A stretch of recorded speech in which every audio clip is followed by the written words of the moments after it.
안녕하세요. 30대 여성입니다. 평소에 사연을 들으며 울고 웃던 애청자인데 오늘은 사연 속 주인공으로 찾아왔네요.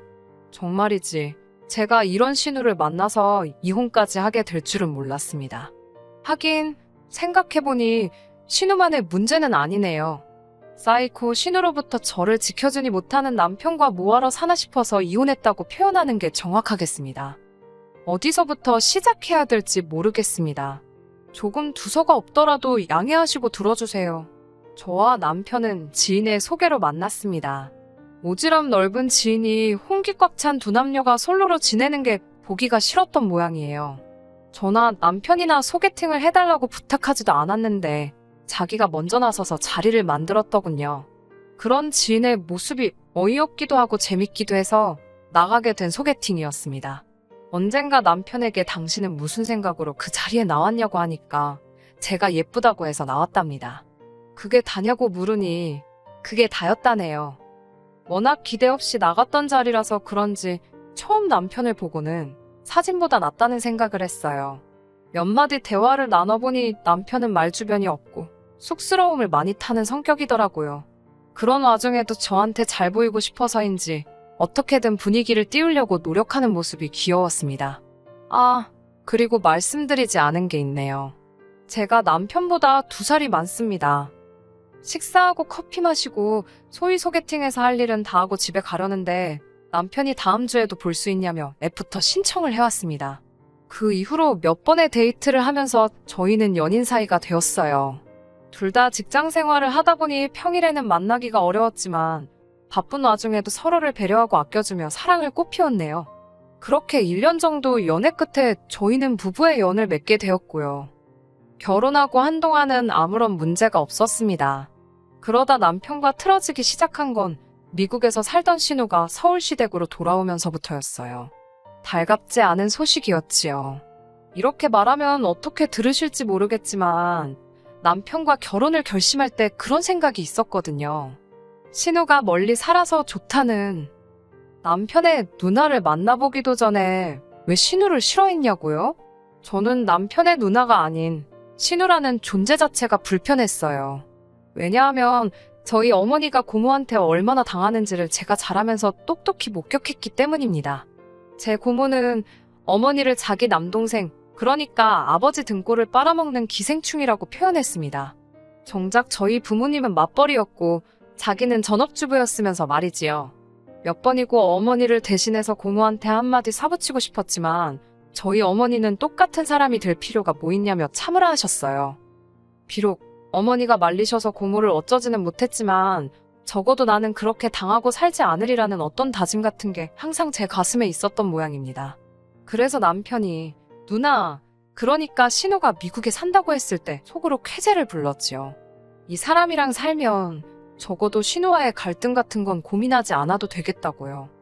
그런데 신우가 이렇게 빨리 귀국을 할 거라곤 상상도 못했습니다. 게다가 겪어보니 저희 신우는 성격이 진짜 목 같은 신우였어요. 제가 오래 살지는 않았지만 신우 같은 성격은 처음 봅니다. 얼마나 이기적인지 오로지 본인 기분밖에 모릅니다. 부모고 뭐고 눈에 보이는 게 없는 것 같아요. 일단 자기 기분이 안 좋아지면 주변 사람들 기분도 기어이 망쳐놓고 말지요. 반대로 자기 기분이 좋으면 남 기분이야 어떻건 말건 관심도 없어요. 이제 이혼까지 한마당에 제가 못할 말이 뭐가 있겠습니까? 살면서 신우 같은 꼴통은 본 적이 없습니다. 신우 이야기가 나온 김에 저희 신우에 관한 이야기를 좀 더 해도 될까요? 남편은 제가 신우라는 단어에 거부감을 느낀다는 건 몰랐기 때문인지 연애 시절부터 종종 신우에 관한 이야기를 하곤 했어요. 듣다 보면 아시겠지만 좋은 이야기라곤 개뿔 하나도 없습니다. 저한테는 그냥 추접스러운 이야기였는데 남편한테는 불쌍한 누이의 일생 같은 거였나 봐요. 한번 들어보시겠어요? 남편 말에 의하면 신우가 고등학교 때 공부를 어지간히 못했답니다. 그래도 대학은 가야 된다는 시부모님의 고집 때문에 먼 지방에 있는 전문대학에 가게 되었습니다. 당연히 통학은 할 수가 없었으니 그 지역에서 자취방을 구했지요. 그런데 남편 말이 자기도 가봤는데 정말 동네에 할 게 없더랍니다. 혈기왕성한 남녀들이 모여는 있는데 밖에 그 혈기를 분출할 게 없으니 어떻게 했겠어요? 다들 남자친구 여자친구 만들어서 집에서 노는 게 일상이 된 거지요. 신우도 마찬가지였나 봅니다. 당시 사귀던 남자친구와 부부처럼 살았던 모양이더군요. 하지만 오래가지 못했다는데 이유가 신우가 자취방에서 남자 후배를 재워주다 당시 사귀던 남자친구에게 들켰답니다. 아무 일도 없었는데 차였다며 억울하다고 동생, 그러니까 저희 남편 앞에서 울더래요. 저는 그런 일이 있었냐고 적당히 맞장구를 치며 들어주곤 있었지만 솔직히 속으로는 남동생한테 별이야길 다 하네 싶더라고요. 그 이후로 신우가 한동안 페인처럼 살더니 뜬금없이 미국에 가서 살겠다며 어머님 갯돈하고 금부치를 들고 속된 말로 튀었대요. 가족들이 알아챘을 때는 이미 출국한 후였고요. 이후로 반년 가까이 죽었다 살았다 소식도 없다가 연락이 왔답니다. 집에 가고 싶다며 돈 좀 보내달라면서요. 신우가 돌아온다 하자 반가운 마음에 남편이 주식을 팔아 돈을 보냈대요. 하지만 표를 산다던 신우는 그 돈으로 가슴 수술을 받았더랍니다. 그러면서 이제 독수리만 잡으면 된다더래요. 나중에 알고 보니 독수리를 잡는다는 건 시민권자를 꼬셔서 결혼하겠다는 표현이었어요. 남편이나 저나 미국에 대해서는 정말 아무것도 모르는 사람들이었습니다. 하다못해 여행도 안 가봤는데 영주권이며 시민권이며 뭘 알았겠어요. 하도 신우가 청산유수처럼 이야기를 하니까 그 말이 맞는지 확인한답시고 공부 아닌 공부를 하면서 하나씩 알게 된 거지요. 아무튼 그 이후로 신우는 일단 애인이 생겼다 하면 얼마 가지 않아 같이 살기 시작하더라고요. 그러면서 그 남자가 결혼하자고 말해주기만을 기다리는 눈치였습니다. 하지만 남편과 제가 연애를 마치고 결혼식을 올릴 때까지도 그런 남자는 나타나지 않았어요. 그런 와중에 저희가 결혼을 한다니까 신우가 난리가 났습니다. 당시 신우는 5번째 동거 중이었는데 제가 보기에는 이번에도 가망이 없었거든요. 남편도 저와 비슷하게 생각하고 있었고요. 하지만 신우는 이번에는 다르다며 좀만 더 기다리랍니다. 신우는 불법 체류 중이었기 때문에 일단 한국에 나오면 다시 미국에 들어갈 수 없는 처지였거든요. 언제가 될지도 모르는 그 영주권인지 시민권인지가 나올 때까지 저희더러 무조건 기다리라 했습니다. 사실 남편은 신우를 항상 안쓰럽게 생각하는 눈치였어요. 도덕적으로 신우가 사는 방식은 제 입장에선 이해할 수 없었지만 혈육의 입장은 또 다른가 보더라고요. 오죽하면 팔은 안으로 굽는다는 말이 있겠어요. 하지만 다행히 남편은 결혼식을 미룰 생각은 없는 듯 했습니다. 만약 남편이 제 눈치를 살피며 물어라도 봤다면 그 자리에서 파혼하자 했을 거예요. 저희 부모님 또한 그런 이유 때문에 기약 없이 딸을 대기조로 만들 수는 없다며 그럴 거면 차라리 파혼을 하라고 하셨고요. 시부모님은 신우도 자식이고 저희 남편도 자식이라 그런지 중간에서 아무 말씀도 못하고 계셨습니다. 결국 남편이 신우에게 식은 계획대로 올릴 거니까 누나가 올 수 있으면 오고 안 될 것 같으면 무리하지 말라고 그러는 것 같았습니다. 전화기 너머로 잘 들리지는 않았지만 신우가 고래고래 소리를 지르는 것 같았어요. 그래도 남편이 확실하게 정리를 해주니 역시 이 남자랑 결혼하길 잘했다 싶었지요. 그렇게 희망의 끈을 놓지 못하고 있던 신우가 갑자기 다 필요 없다며 한국으로 돌아온 건 저희가 결혼한 지 6개월쯤 됐을 무렵입니다. 무슨 일로 돌아온 건지 묻지도 않았고 신우도 말해주지 않았지만 신우 얼굴 곳곳에 노랗게 남은 멍자국을 보니 상황을 알 것 같았습니다. 신우에 대해 딱히 이렇다 저렇다 할 만큼의 감정도 없던 저였지만 그 멍자국을 봤을 때는 안쓰럽더라고요. 훗날 알게 된 일이지만 이번에도 남자 문제였어요. 그래도 신우는 한국에 돌아온 게 몹시 기쁜 눈치였습니다. 급기야 저희 부부와 시부모님께 자기 귀국 파티를 열어달라고 하더군요. 생각지도 못한 이야기에 좀 당황스럽기는 했지만 그래도 얼마나 좋으면 저럴까 싶어서 그렇게 해주기로 했습니다. 하지만 파티를 하기로 한 날을 며칠 앞두고 저에게 큰 사건이 일어났어요. 제 친할아버지께서 경운기를 운전하시다가 그만 사고로 돌아가셨거든요. 평소에 워낙 정정하셨기에 주변에서들 아흔은 물론이거니와 100살까지도 거뜬히 사시겠다 했는데 그렇게 허망하게 떠나실 줄은 상상하지도 못했습니다. 저뿐만 아니라 저희 친정부모님 그리고 할아버지를 알고 지내시던 모든 사람들이 슬픔에 빠졌지요. 이후로 장례식이다 뭐다 며칠 동안 정신이 하나도 없었네요. 한 달쯤 지났을까? 주말이었습니다. 모처럼의 휴식을 즐기려고 하는데 남편이 무슨 할 말 있는 사람처럼 제 눈치를 살피더라고요. 그러더니 제가 알면 괜히 기분 나쁠까봐 그동안 말을 못했다면서 몹시 곤란한 표정을 지었습니다. 보다 못한 제가 답답해서 무슨 일 때문이냐고 물었더니 화내면 안 된다면서 조심스레 말문을 열더라고요. 저 때문에 신우가 기분이 많이 상했답니다. 요 근래에는 신우랑 연락도 주고받질 않았는데 갑자기 그게 무슨 소리냐니까 귀국 파티인지 뭔지 그 이야기를 꺼내더라고요. 당시 제가 할아버지 일로 마음이 안 좋아 보여서 저를 빼고 남편이랑 시부모님이랑 셋이 그놈의 귀국 파티인지 뭔지를 했답니다. 그런데 신우가 어떻게 아랫사람이 참석을 안 할 수가 있냐며 난리를 쳤나 봐요. 죽은 사람 챙긴다고 살아 돌아오냐면서 막말을 퍼붓더랍니다. 산 사람한테 잘해야 자다가도 떡이 생긴다나 어쩐다나 헛소리를 해댄 모양이에요. 뭐 신우 입이니까 제 앞에서 그런 것도 아니고 본인 내키는 대로 떠들 수야 있지요. 물론 신우가 그런 이야기를 했다는 걸 알게 된 이상 짜증은 났지만요. 하지만 절 더 짜증나게 했던 건 그 이야기를 전달하는 남편이었어요. 도대체 뜬금없이 그 이야기를 왜 전달하는 건지 납득이 안 됐거든요.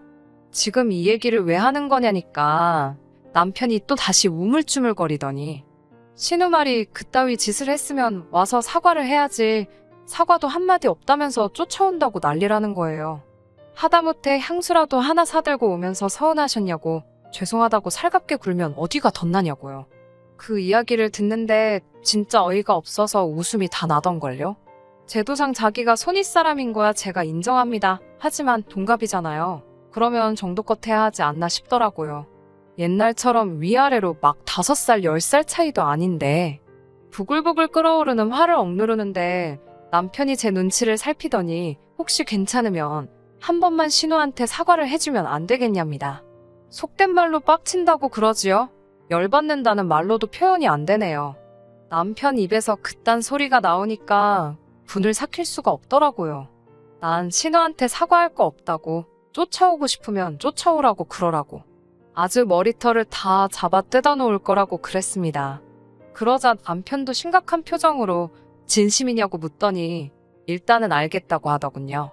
이때 처음으로 남편이 좀 못 믿어왔어요.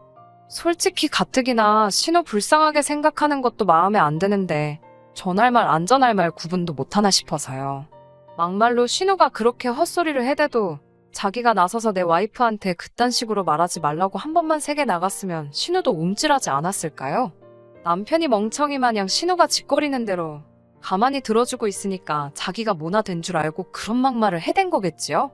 남편도 그럼 자기가 듣고 말면 되지 뭐 한다고 그걸 저한테 전달을 하고 사과를 해라 마라 그러는지 답답이도 저런 답답이가 있나 싶던걸요. 그래도 이때만 해도 이혼해야겠다. 이 인간이랑 못 살겠다. 그렇게까지는 생각하지 않았어요. 그냥 남편이 생각보다 눈치가 없고 지 누나를 많이 걱정하는구나. 앞으로 꽤나 불편하겠다. 이런 생각 정도는 했지만요. 다행이라고 해야 할지 남편이 신우에게 제가 언짢아 했다는 소리를 전했는지 쫓아온다던 신우도 한동안 소식이 없었습니다. 하지만 이때만 해도 저 몰래 남편이 신우랑 연락을 주고받고 있었던 거는 몰랐네요.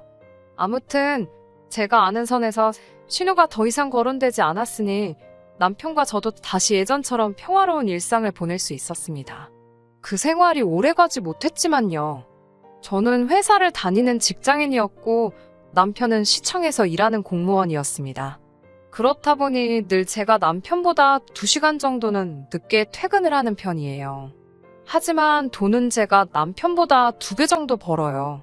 돈 많이 번다고 생색내려고 꺼낸 이야기가 아닙니다. 왜 남편과 집안일을 분담하게 됐는지 간략하게 설명드리고 싶어서요. 보통 집에 오면 7시 반쯤 되는데 딱 저녁 식사 시간이잖아요. 남편은 5시 반에서 6시 사이면 집에 오거든요. 그렇다 보니까 저녁 식사 준비는 보통 남편이 하는 편입니다. 주말에는 제가 하는 편이고요. 이 밖에도 빨래나 분리수거 같은 집안일들은 그때그때 시간적으로 여유 있는 사람이 하는 편인데 보통 평일에는 남편이 하게 되더군요. 친정에서도 아버지와 어머니가 자주 집안일을 같이 하셨기 때문에 저에게는 그다지 낯설지 않은 모습이었어요. 남편이 이런 집안일 분담에 불만이 있다고는 생각도 못했습니다. 단 한 번도 귀찮아하는 내색도 없었고 늘 본인이 먼저 도와줄 거냐며 물어보곤 했거든요. 그래서 당연히 저처럼 남편도 집안일을 반반씩 하는 것에 대해 암묵적인 동의를 하고 있다고 믿었는데 그게 아니었던 모양입니다. 뭐 사람이 불만을 가질 수 있어요. 충분히 이해합니다. 하지만 남편이 그 불만을 신우에게 이야기했다는 걸 알았을 때는 왠지 모르게 불쾌하고 화가 나더라고요. 부부간의 일은 부부끼리 해결해야 된다고 생각했는데 남편은 저와 상의를 해보기도 전에 누나한테 쪼르르 달려가서 해결책을 물어본 거잖아요. 과묵한 줄 알았던 남편이 이렇게 촉새였나 싶고 신우가 우리 부부 생활을 알았다니 자존심도 상하고 기분 참 더럽더라고요.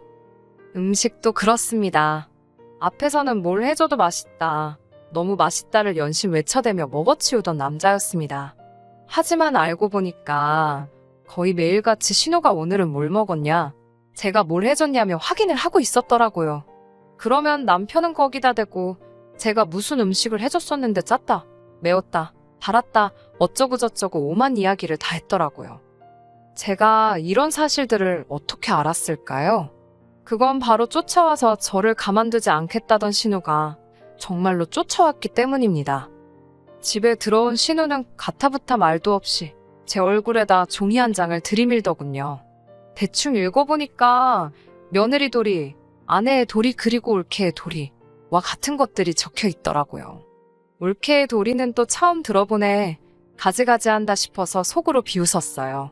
얼른 신우에 도리 한 장 써줘야겠다 싶더라고요. 그 신우가 잘 읽어보고 앞으로 그 도리들을 가슴에 새기면서 살랍니다. 특히 자기 남동생한테 잘하래요. 그러면서 남편과 그동안 주고받은 문자 메시지를 저에게 보여주더라고요. 네 남편이 이렇게 힘들어하는데 넌 알고 있었냐면서 남편 귀한 줄도 모르냐입니다. 여기서부터는 저도 남편 때문에도 열받고 기고만장한 신우한테도 화가 나서 말이 막 나갔어요. 신우에게 시집도 안 가본 형님이 그걸 어떻게 아냐고. 아, 같이 살아봤으면 하긴 시집 가본 거로 쳐야 되나요? 그러면 몇 번을 갔다 오셨네요. 선배님은 맞네요. 선배님이 해주시는 조언이라 생각하고 가슴에 새기겠다 했습니다. 제가 빈정대고 비아냥거리자 신우가 저더러 약 먹었냐면서 미쳤냐고 악을 쓰더라고요. 그러는 신우를 보니까 점점 더 재밌었고요. 형님, 그런데 아내의 도리만 몇 번 해보신 거잖아요. 그렇지요? 결혼은 안 해봤으니까 며느리의 도리랑 올케의 도리, 이건 또 무슨 개소리래요? 이런 건 모르시겠다. 이건 내가 해보고 알려줄게. 알겠지? 라며 말을 잘라버렸어요. 신우가 너무 재수없어서 봐주기가 싫더라고요. 그래도 그동안에는 윗사람이라고 남편이나 잡들이를 했지 자기는 가만 내버려뒀더니 나를 뭘로 보고 이따위로 나오나 싶어서 이번에는 기선제압을 해야겠더라고요. 그때 퇴근한 남편이 집으로 돌아왔고 저는 들고 있던 신우 핸드폰을 남편에게 들이밀며 이게 다 뭐냐고 물었습니다. 당황한 남편에게 불만이 있으면 나한테 그냥 말을 하면 되지 왜 미주알고주알 신우에게 일러 바쳤냐 하니까 그냥 신우 기분 좋으라고 대충 한 이야기랍니다. 신우가 얼마나 심심하고 지루하면 저런 걸 다 물어볼까 싶어서 적당히 맞춰준 거라나요. 그 이야기를 옆에서 들은 신우가 또 남편에게 악다구니를 쓰더라고요. 너는 누나가 너 도와주려고 여기까지 왔는데 그게 할 소리냐며 제가 그렇게 무섭냐면서. 그때부터 정말이지 상황이 가관이었어요. 신우가 악을 쓰자 남편이 이번엔 또 신우 편을 드느라 어쩔 줄을 모르는 거예요. 저더러 남매끼리 이야기하다 보면 이런저런 별의별 얘기를 다 할 수도 있는 거랍니다.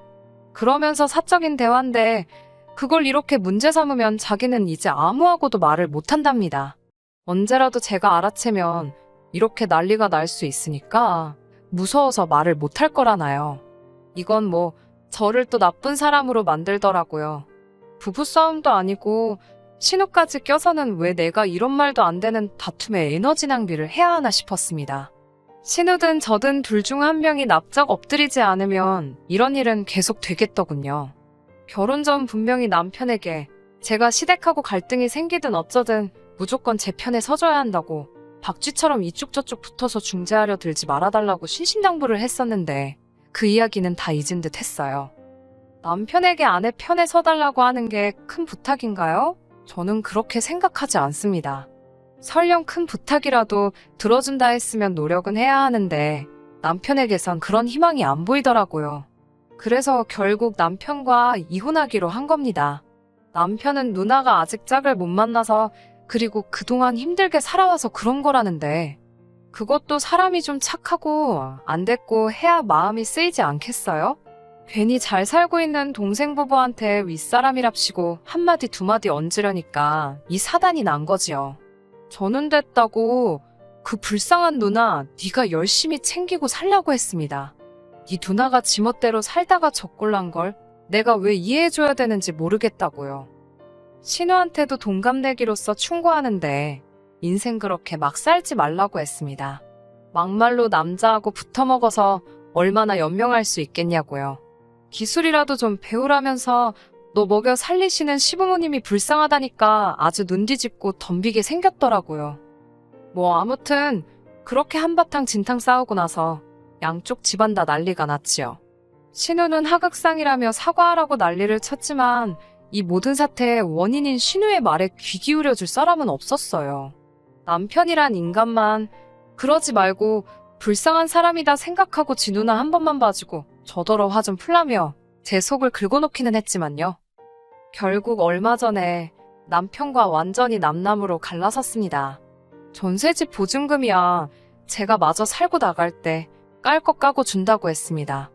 보증금에 제 돈이 더 많았고 혼수에 남편 돈이 들어가서 그나마 다행이었어요. 언젠가 한번 시어머니께서 연락을 해오셨어요. 신우를 시댁에서 내보내셨답니다. 보고 있으면 당신 아들 이혼시켰다는 생각이 아무리 딸이라지만 미워서 꼴도 보기 싫으셨다더군요. 그러니까 이제라도 다시 당신 아들과 합치면 안 되냐입니다. 당연히 정중히 거절했지요. 우습게도 얼마 지나지 않아 남편과 신우가 같이 산다는 소식을 들었네요. 뭐 더러운 상상은 하기도 싫습니다. 그 정도는 아니겠지요. 끝까지 들어주셔서 감사합니다. 오늘의 사연은 여기까지입니다. 구독과 좋아요, 알람 설정 부탁드리고 더 좋은 사연으로 다시 찾아뵙겠습니다. 감사합니다.